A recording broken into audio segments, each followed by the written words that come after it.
US President Donald Trump has met with families, teachers and students affected by recent mass shootings in Florida. The victims called on President Trump to take decisive steps to protect the country's schools. In response, Mr. Trump had a rather bizarre solution to offer. Take a look. A meeting between the victims of mass shooting and the US president was dominated by anger, pain and emotions. These parents, teachers and students want President Donald Trump to secure America's schools. I was actually in the second classroom that was shot at. In my mind, as a kid, nothing ever that horrible should ever have to happen to you. And you can't even think about it. Jonathan Blank was lucky to escape the bullets when the Marjorie Stoneman Douglas High School in Florida was attacked a week ago. Andrew Pollock's daughter, Meadow, wasn't so lucky. It doesn't make sense. Fix it. Should have been one school shooting, and we should have fixed it. And I'm pissed, because my daughter I'm not going to see again. She's not here. She's not here.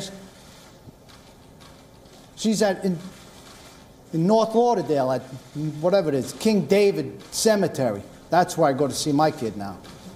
And it stops. We all work together. But the American president has a rather bizarre solution to ensure the safety of children at schools. He wants to arm teachers with guns to protect their classrooms. This would only be obviously for people that are very adept at handling a gun. And it's called concealed carry, where a teacher would have a concealed gun on them. They'd go for special training, and they would be there, and you would no longer have a gun-free zone. Gun-free zone to a maniac, because they're all cowards. A gun-free zone is let's go in and let's attack, because bullets aren't coming back at us. But students want more. Many of them across major American cities staged walkouts to protest against gun violence. Despite warnings from their teachers, students held demonstrations from the east to the west coast. Student rallies were also organized outside the US Capitol building and the White House. Some students chose to sit right outside the White House, reading the names of shooting victims aloud.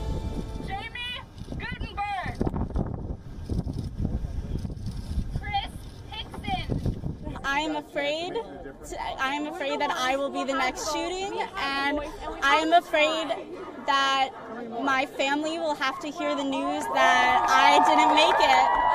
And I'm really angry that it's gone on this long. You don't suspect it to happen, and then it happens, and it's just this grave realization that it can happen to any of us, and that's why we're enraged, and that's why we really want action to be done. The Trump administration has been feeling the heat.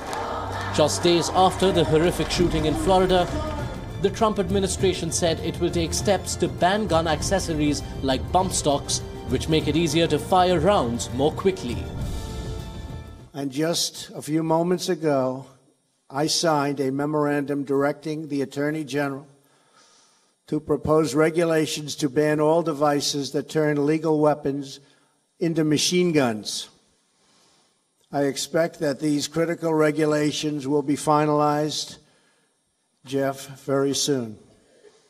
The key in all of these efforts, as I said in my remarks the day after the shooting, is that we cannot merely take actions that make us feel like we are making a difference. We must actually make a difference. But experts say such measures will not satisfy the demands raised by the victims of mass shootings.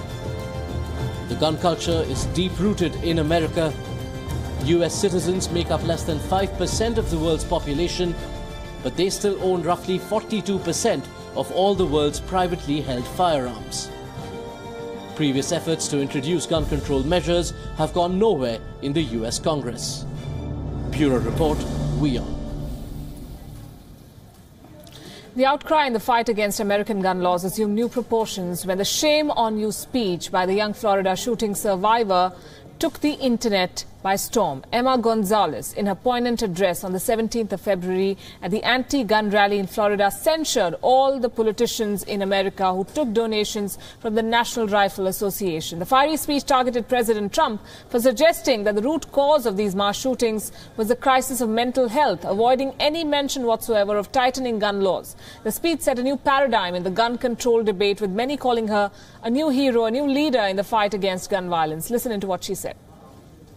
To every politician who is taking donations from the NRA, shame on you.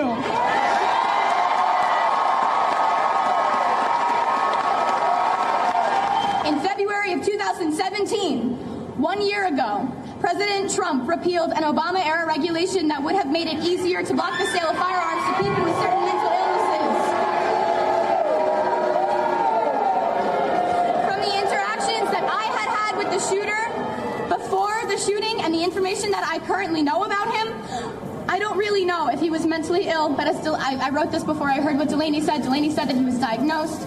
I don't need a psychologist, and I don't need to be a psychologist to know that repealing that regulation was a really dumb idea.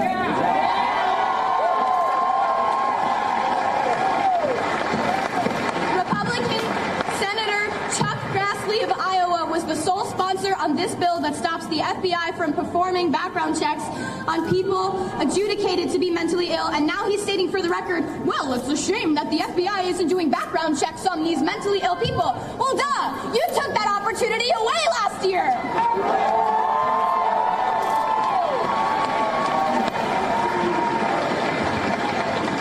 The people in the government who were voted into power are lying to us, and us kids seem to be the only ones who notice and are prepared to call BS.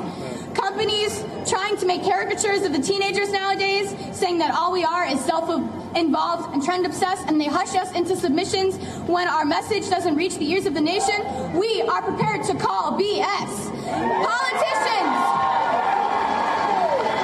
Politicians who sit in their gilded House and Senate seats funded by the NRA telling us nothing could have ever been done to prevent this.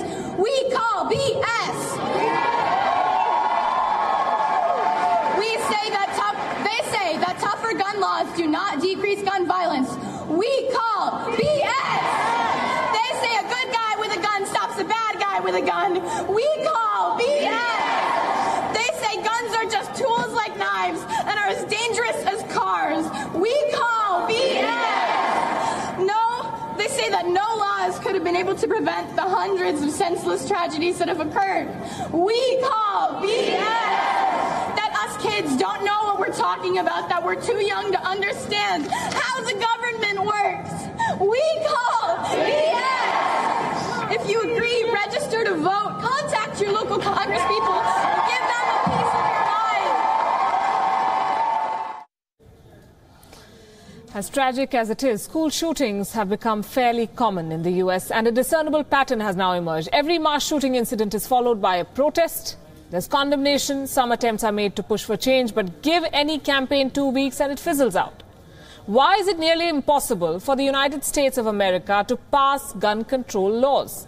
Let's try to decode the problem with some data. According to the Pew survey, 74% of U.S. gun owners say that the right to own a gun is essential to their freedom.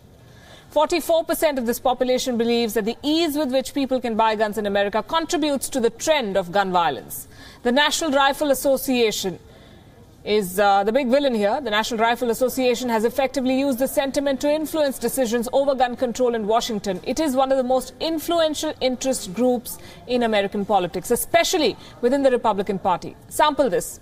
In 2016, the NRA spent $4 million in direct contributions to politicians and more than $50 million on political advocacy. Out of this, $30 million were allegedly spent towards the election campaign of Donald Trump alone. The U.S. president. But it is not just about the money. The NRA has a reputation in America as a force that can make or break political careers. Try going against them, the NRA will direct its entire organization towards bringing you down. In 2016 again, the Democrats staged a sit-in on the House of the floor of Representatives, of the House of Representatives, after the Republicans decided to not hold a vote on 2 gun control bills.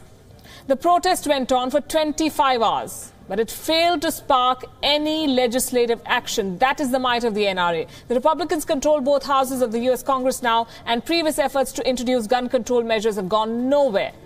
U.S. President Donald Trump says that he will push for stronger background checks and raise the age for buying weapons to 21. Whether his colleagues play ball remains to be seen, and gun control remains a problem in America. Many have also questioned the president's sentiment, his sincerity when he expresses condemnation, when he expresses concern for the victims and condemnation, of course, for the shooters. The president used cheat sheets as he spoke to students at a White House listening session over gun control. Pictures taken by the Associated Press reveal that the cheat sheets were somewhat to show Trump how to express care and concern in this situation, as opposed to any facts and figures or perhaps even new ideas to tighten gun control. Instead, the notes, only partially visible and written in big, seemingly childish handwriting, you can see it there, read, and I'm quoting, "What do you want me to know about your experience? What can we do to help you feel safe? And I hear you, I hear you." Donald Trump needed a cheat sheet to tell young American students that, to tell students that he cares for them. That is the president of America. Food for thought there for many of those who voted for him.